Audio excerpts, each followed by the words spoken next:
Good afternoon everyone! So for today's mini vlogs guys, eto mga mima ko, eto at mapapakita ko sa inyo na dalawang lipstick ng O2O. So ito po ay O2O21 at saka O2O12. So ayan nga po at on the spot tayo ngayon nagbablog at hindi na tayo nag-voice over, agad-agad na to. So ipapakita ko sa inyo talagang dalawang lipstick na gamit ko guys. So as you can see guys, wala tayo dyan kahit ano sa mukha natin, wala tayong filter or anything.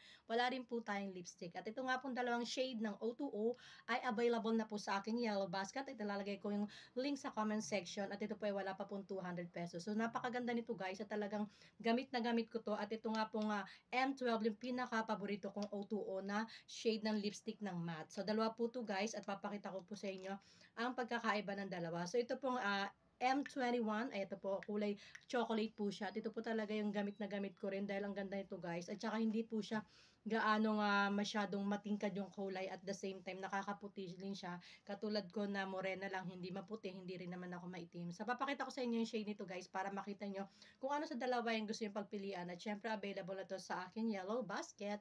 So let's do this!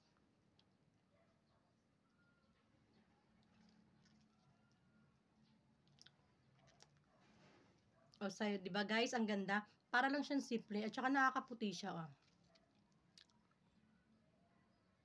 O, di ba? Hindi siya masyadong halata at the same times, maganda lang siya, napakasimple lang niya. At bagay ito sa mga morena guys at nakakaputi rin po siya. So ito po yung O2O na M21. So ito yung aking pinaka-paborito dahil hindi po siya masyadong obvious at the same time.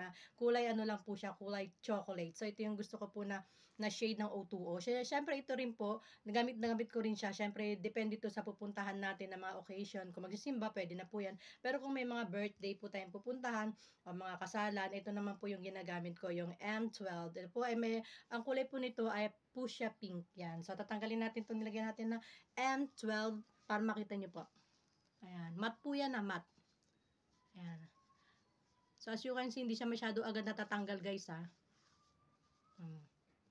Ito po yung aking ginamit kanina, yung ating shade ng O2O na M21. Ito po yung kulay chocolate. Yun yung paborito ko to. Tapos ito naman guys, yung isa, kita nyo naman yung M12. As you can see guys, ayan o. At gamit na gamit ko rin to guys kapag may pupuntahan ako mga occasion, mga birthday, ganyan, nag-lipstick ako kasi medyo maputlang person. So ayan, natanggalan natin yung konti yung yung MO2 ng 21. Ito naman po yung gagamitin natin ngayon yung M12. So, ang kulay po nito may pagka light pink po siya.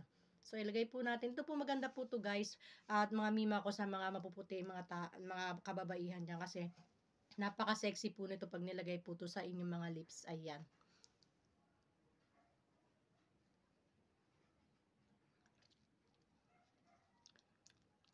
O, diba? Napaka-simple lang niya. Pero maganda, At ang kagandahan nito, matte kasi siya guys. So, hindi siya masyadong obvious na napakatingkad masyadong tignan. Ayan. So, ayan. Kita nyo naman Ang ganda, 'di ba? Kahit na konti lang pinahid ko sa labi ko, nabuhay yung labi ko at the same time gumanda lalo yung pagkahubog ng lips ko. Ayan O, 'di ba simple lang yung pagkalagay ko pero kita nyo naman, may dating. So, ayan. Kaya mag-check out na po kayo mga mima ko ng ating O2O na dalawang shade ng aking nandito ngayon at available yan sa aking yellow basket. May mga color pa po na gusto ko na kung gusto niyo po mag-check out doon, mamili at pagtingnan niyo na po yung mga positive feedback ng ating O2O. Ito pong O2O21 at saka O2O12.